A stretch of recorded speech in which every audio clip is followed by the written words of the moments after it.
Tuesday night's relegation battle between Swansea and Southampton in South Wales has become mired in controversy and intrigue. After the visitors had their hotel reservation near the Liberty Stadium cancelled at the last minute. Mark Hughes and his Southampton players believe they may be victims of dirty tricks after they were suddenly told on Sunday that the 40 rooms they had booked at the Swansea Marriott were no longer available. This means the Saints had to stay at the Vale of Glamorgan hotel near Cardiff on Monday night, at least an hour's rush hour drive away from the stadium. With Southampton and Swansea locked together on 33 Premier League points going into the game, the winner will take a huge step towards safety before the season's final round of games on Sunday. But the Saints believe their plans have been sabotaged after a phone call made out of the blue to the assistant of club secretary Roz Wheeler. On Sunday lunchtime, Southampton were told that the Marriott, the only hotel in Swansea equipped to host a Premier League football team, had been struck by a virus and would not be able to honor the booking that was made last month. Southampton staff asked if they could visit the hotel themselves to check if the premises were indeed unfit for purpose, but were told that would not be possible.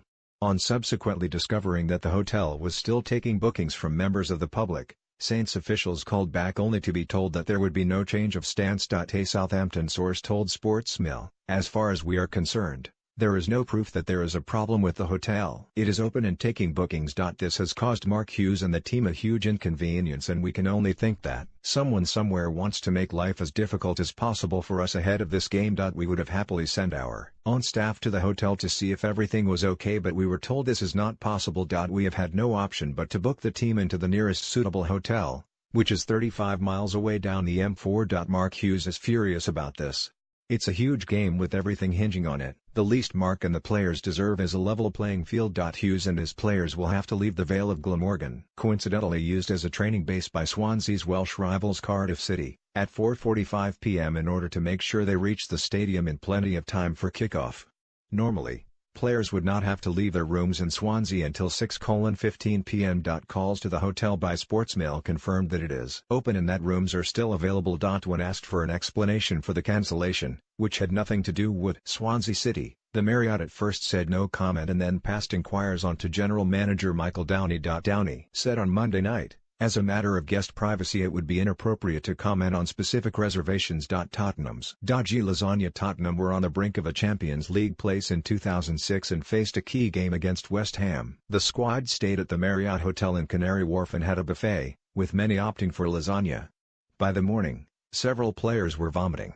Boss Martin Jol wanted the game called off. It went ahead and Spurs lost 2-1. The club threatened to sue the hotel, who were absolved of wrongdoing as the sickness was put down to the norovirus. Branco's spiked water bottle. Brazil were eliminated from the 1990 World Cup by arch-rivals Argentina, blaming a spiked water bottle. Branco was marking Diego Maradona and, during a break in play, the defender took a swig from a bottle handed to him by the Argentina bench.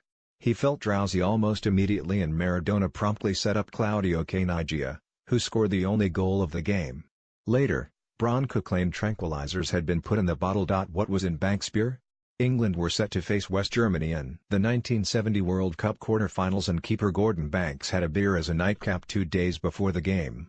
When the squad gathered in the morning, Banks was shivering and sweating. He was replaced in the team by Peter Bonetti, whose display was slammed after England lost 3-2. Banks suspected skullduggery, telling Sportsmail in 2016, "What shook me was that we all ate exactly the same food, so how come I was the only one who got food poisoning? It doesn't add up." Hammam's alarming tactics ahead of their 2003 Division II playoff final against Cardiff City at the Millennium Stadium. Queen's Park Rangers checked into the Celtic Manor Hotel in Newport. In the early hours on the morning of the match, with the players asleep, Neil McNamara, a bodyguard employed by Cardiff owner Sam Hammam, set off the fire alarm. The QPR squad had to jump out of bed and assemble outside. McNamara was fined £1,000. But the episode cost QPR far more as Cardiff won 1-0 after extra time to secure promotion.